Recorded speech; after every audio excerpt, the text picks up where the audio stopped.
안녕하세요. 네, 3차 시 진행하도록 하겠습니다. 네, 3차 시는 지난 차 시에 이어서 적인 단지 계획 그 과정들에 대한 것을 이야기하도록 하겠습니다. 단지 내부 상황 조사입니다. 내부 상황 조사는 후보지 내의 지형과 경사의 정도, 토질, 안반 등에 대한 것을 그리고 지하 상황 등에 대한 그 조사입니다. 근데 이 경사에 관련돼서는 산지법상 25도 이하로 개발을 하게 되어 있습니다. 근데 이게 평균 경사도인데 사실 평균 경사도는 의미가 없습니다. 각 파트별로의 그 경사도가 중요한 거지 평균 경사도로 하면은 다 이 범위에 들어오고요. 지자체별로는 뭐 20도 또는 뭐 18도 이렇게 합니다만은 그 범위 내에 다 들어오게 돼 있는데 실제로 공사를 할 때 보면 옹벽이 막 들이쓰고 그다음에 급경사진 부분이 있어서 장마철에는 토사 유출이 발생되고 하거든요. 그리고 이 10m 곱하기 10m의 이 큐빅 안에 들어오는 이런 부분들에 대한 것이 등고선을 따라서 등고선에 직각되는 방향으로 해서 경사도를 따져봐야지 그게 실질적인 경사다. 평균 경사도는 의미가 없다. 이렇게 말씀드릴 수가 있겠습니다. 그리고 토질은 이제 사면안전입니다. 그리고 사질토냐 점성토냐 이 부분에 따라서 점성토인 경우는 이제 배수에 관련된 부분도 그렇고요. 그리고 산사태 우리에 관련된 이런 부분들까지도 한꺼번에 고려를 해야 되는 이런 부분들이 있죠. 그래서 결국 이 토질과 경사의 정도에 따라서 가처분율이 나오게 되어 있습니다. 옹벽 들어서는 이런 부분들 때문에도 그렇고요. 자, 그리고 지하 뿐만이 아니라 이제 하천에 관련돼서도 인근 하천의 홍수위가 어떠냐를 50년 주기, 100년 주기를 꼭 체크해 봐야 되고요. 그리고 이 하천과 관련된 주변의 이 지하수위 이것이 어느 정도인가 이 지하 수위가 너무 높거나 그러면은 결국 CIP뿐만이 아니라 차수벽 공사를 강하게 쳐야 되기 때문에 지하 공사비가 상당히 좀 상승할 수가 있습니다. 그리고 인접지와의 일조권 분쟁, 프라이버시 침해 이런 부분들이 민법상 많은 분쟁이 되고 또 공사 중지 명령까지도 될 수 있는 부분이기 때문에 좀 필요합니다. 체크가.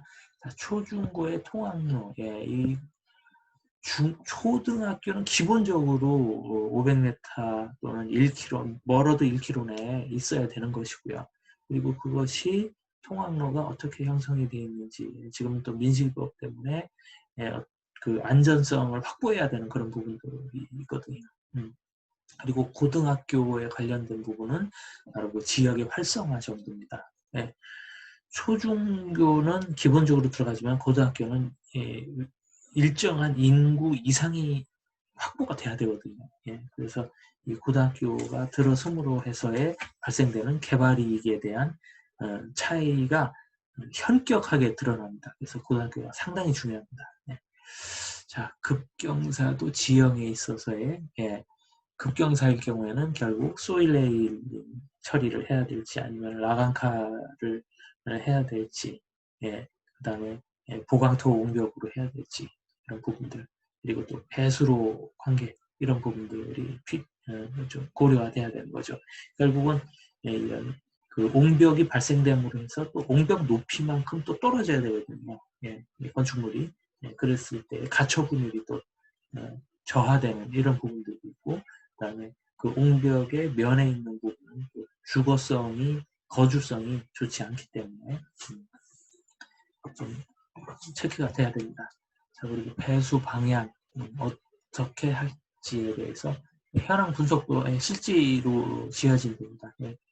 단독주택 용지 있고요. 주로 이제 이택지죠. 이주자 택지용으로 해서 많이 쓰고 있고 여기에 스케일이 안 나와 있으면은 요 20m 도로 폭 이걸 가지고서 디멘전 따져 나가죠. 거리나든지 그리고 오리엔트 들어가줘야 되는 거고요. 네. 자, 그리고 토지 이용 현황입니다. 토지 이용 현황인데 여기서는 데크식으로 살 건지 어떨 건지에 대한 데크식이 가능한지 여부들. 자, 왜 그러냐면 이 데크가 지하 주차장에 있어서는 보통 7m 폭입니다. 예, 진출입이 같이 있을 때. 예, 그래서 3m 표고차를 중심으로 해서 GL 3m 차이를 중심으로 해서 약 한 25m 정도. 그러면은 약 한 175제곱미터가 되죠. 그러면 차량 한 대당 차로 그다음에 주차 구획 포함해서 한 30제곱미터 보면 됩니다. 그럼 6, 18, 한 6대 정도를 주차해야 되는 면적이 경사로로 들어가야 되는 이런 부분들이 있는 거죠. 그래서 경사로 면적을 저감시킬 수 있는 방법은 데크식과 또 옥류역형 주차장 활용. 네. 경사로를 만들지 않는 쪽으로 해봐라 이런 겁니다. 네. 그리고 이제 기존의 관습로, 배수로, 예, 농로, 지하 매설물 등 그러면 지하 매설물 이 부분이 이 겉으로 보기에는 야지인데 대지 조성 공사를 하기 위해서 백호가 딱 들어가니까 지하에 과거에 설치돼 있었던 그런 콘크리트 구조물들이 많이 나오는 거예요. 네. 그러면 이제 시간이 더 오래 걸리는 겁니다. 네. 그래서 사업비가 증대되는 그런 부분들이 있고요. 자, 현황 여건 및 분석 정리해서 그래서 보면은 후보지에 대한 매수 시점과 사업 착공 시점, 시기적인 선행 업무를 조정해야 될 사항이다 해서 착공 시점하고 매수 시점, 이게 전부 시계열적으로 이루어져야 됩니다. 시계열적으로. 그래서 시간에 따라서 언제 자금 투입이 되고 하는 것이 계획이 쫙 나와 있어야지만이 이게 실질적인 계획이다. 이렇게 볼 수가 있는 겁니다. 뭐 얼마 사업비는 얼마고 면적은 얼마고 몇 년도에 어떻게 분양 처리를 하고 수익은 어떻게 남는가. 그건 전부 그냥 그 페이퍼워크로 해서 끝낼 수가 있습니다. 그러나 자금에 대한 투입이 구체적으로 어떤 방법으로 해서 언제 들어간다라고 하는 자금 투입 계획을 본다면은 그 사업이 실제로 이루어지는 사업인지 아닌지에 대한 것을 명확하게 알 수가 있습니다. 네. 자, 그리고 선행계획하고 관련 법령에 대한 규제사항을 검토해야 되죠. 이렇게 모아놨습니다. 모아놨고요. 여기서 제일 중요한 건 도시관리계획이죠. 도시관리계획이고 지구단위계획이고 그렇죠. 구체적으로. 그래서 도시관리계획이 있고 지구단위계획이 구체적으로 블록별로 그리고 지구별로 해서 나오는 이 두 가지 사항들. 그리고 4번에 동그라미 4번에 도시계획, 교통, 환경, 인구, 건축 등 각종 심의 리스트, 심의위원회가 있죠. 심의위원회에서의 이런 부분들에 대한 것은 그 지자체에 관련 그 문서라든지 아니면은 그 업무에 관련된 그 업무 처리 지침이 있습니다. 그러니까 그런 협조를 좀 받아야 됩니다. 그리고 사업성 분석, 그래서 잠재적인 리스트를 좀 작성을 할 필요가 있고요. 자, 용지비, 건설 원가, 공사 기간, 이 세 가지죠, 뭐, 결국. 이 세 가지에 의해서 들어가는 겁니다. 그리고 상한선과 하한선이 반드시 필요합니다. 아주 그 긍정적인 쪽으로만 계산을 해서는 안 됩니다. 최악의 경우는 어떻다라고 하는 것이 함께 나와 있어야 진정한 사업성 검토서가 된다. 이렇게 볼 수가 있는 것이죠. 자, 그리고 이제는 계획의 구성입니다. 여기서부터 이제 디자인이 들어가는 거죠. 드로잉이 들어가서 계획 목표를 설정을 하고요. 그리고 계획의 개념을 설정합니다. 그래서 개념이라고 하는 것부터는 상당 부분이 어떤 그 디자인적인 요소들이 좀 들어가는 거죠. 자, 그래서 포괄적인 토지 이용과 공간 구상에서 토지 이용에 대한 그 그룹핑이 필요한 겁니다.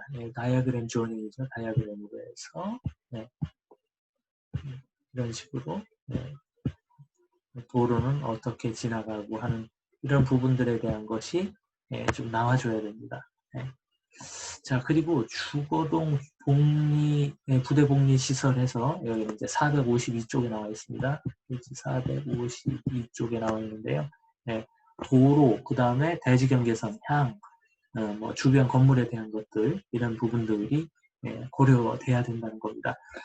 원칙입니다. 변화감, 리듬감, 규칙성은 단지 계획의 3대 원칙입니다. 디자인의 3대 원칙. 변화감, 리듬감, 규칙성에 의해서 건축물들이 또 들어서야 되고요. 축선은 한 3, 4개 정도로 이 페이지에 좀 나와 있습니다. 또.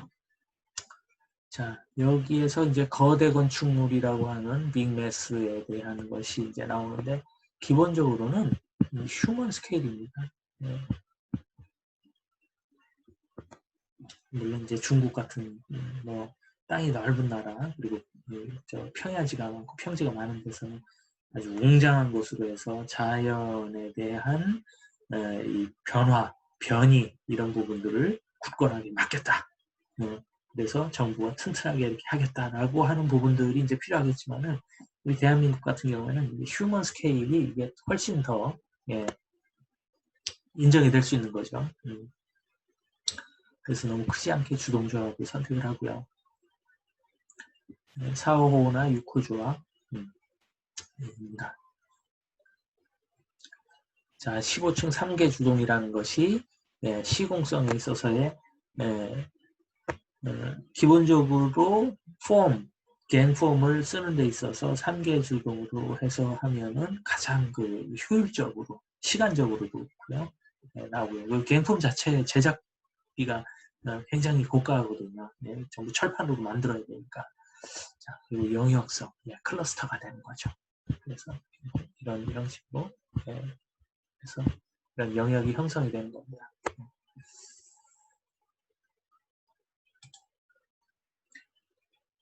자, 그리고 부대 복리 시설 계획. 부대 복리 시설은 사실은 주동 계획에 있어서의 서브 타이틀이죠.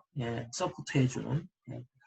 부대는 233쪽이고요. 복리는 363쪽에 이렇게 다 펼쳐져 있습니다. 자세하게. 그래서 그런 부분들에 대해서 좀 한번 보면 좋고요. 이제 계획 개념도입니다. 그래서 이제 산책로입니다. 여기 산책로가 되고요. 말씀드린 것처럼 오리엔트 필요하고 도로폭에 대한 것이 나와 있어야 되고, 그 다음에 이러한 그 거리를 실제 현장에서 답사를 할 때는 무엇으로 좀 봐야 되냐면은 도로폭이 첫 번째고, 두 번째로는 전봇대입니다.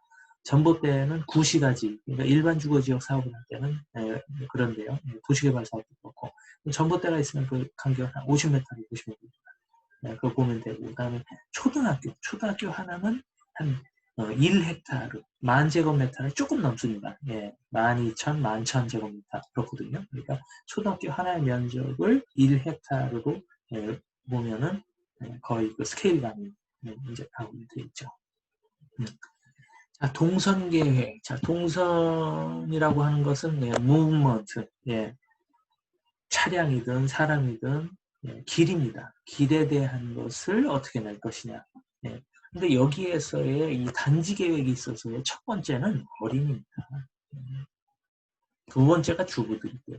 그러니까 어린이 또 혼자 다닐 수도 있지만 하여튼 주부하고 같이 다니잖아요. 이 둘이 제일 중요합니다. 제일 중요하고요. 물론 노약자들도 산책이나 이제 어린이들하고 같이 또 같이는 아니겠네요. 노약자분들은 노약자분들대로 이렇게 돼 있고요. 하여튼 최단 거리 경로 패스를 설정하고 친속보행축을 설정을 한다 이렇게 했습니다. 친속보행축이라고 하는 것은 의식하지 않아도 내가 원하는 나의 집 또는 나의 학교에 그냥 순환하게 안전하게 갈 수 있는 그것을 친속보행축이라고 하죠. 산책로의 그 순환, 라운딩 이런 부분들을 끊임없이 끊기지 않고 설정하는 것이 중요하다. 그 말씀을 드립니다. 그래서 여기서도 보면은 산책로를 이렇게 외곽이라도 하여튼 돌려서 어떻게 하든지 간에 같이 연결을 시키려고 그랬죠. 그래서 이러한 순환 고리를 만드는 겁니다. 자, 그 다음에는 우리 보행 동선 계획이 있고, 그 다음에 차량 동선 계획이 있죠. 보행 동선 계획은 보행자 위주의 공간 계획이고, 그 다음에 보행의 쾌적성과 안전성을 이제 확보해야 되는 그런 기본적인 부분이고요. 그리고 차량 동선 계획은 리니어, 콜대사, 그 다음에 링 형태로 해서 링 동그랗게 콜대사는 가서 끝에서 라운딩해서 빠져나가고 리니어는 이렇게 진출입이 좀 다를 수가 있거나 이러한 차량 동선 계획을 통해서 단지 계획을 그 프레임을 짜는 거고요. 5개 공간 계획은 심리적인 안정성과 환경적 완충성이 인공과 자연의 조합을 이루는 형태로 계획된 것이 바람직하다. 심리적 안정성, 환경적 완충성 이것이 5개 공간 계획에 있어서 기본적인 모토라고 보면 되시고요. 짜투리 땅을 어떻게 활용하느냐 이거 아주 중요합니다. 이 데드 스페이스라고 해 그 볼 수 있는 그런 공간을 얼만큼 아기자기하게 하고 활용도를 높이느냐 이게 사실은 그 보행축 걸어주는 거 이상으로 중요하다 이렇게 할 수가 있겠습니다. 군집성이 유지할 수 있는 계열화된 배치 패턴을 하라 그런 원칙적인 부분도 있고요. 신속보행을 또 이제 강조했죠. 단지 최외곽부에서 단지 중심부로 연결 지어지는 보행축의 설정에 의해서 이루어지며 차량 동선은 가장 단거리에서 가장 많은 서비스가 이루어질 수 있는 축을 잡아주는 거고 그 다음에 주거동은 높이 제한, 정북 방향, 인접대지, 인동간격 4가지 법규에 의해서 사선 제한은 지금 없어졌죠.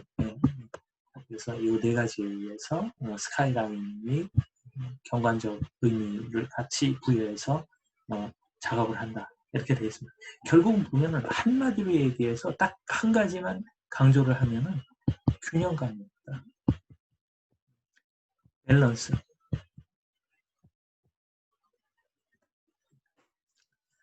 이 전체적으로 주거동이 어떻게 형성이 되며 그리고 어떠한 차량 동선에 의해서 주차 서비스가 이루어지고 그 다음에 보행 그 산책로가 어떻게 형성이 되며 해서 모든 부분에 있어 골고루 혜택이 갈 수 있는 이것이 그 단지를 하는 데 있어서의 단지 계획에 있어서의 가장 중요한 하나의 주제 워드다 이렇게 볼 수가 있겠습니다. 자, 그래서 오늘 그 3차 시는 여기까지 하도록 하겠습니다. 감사합니다.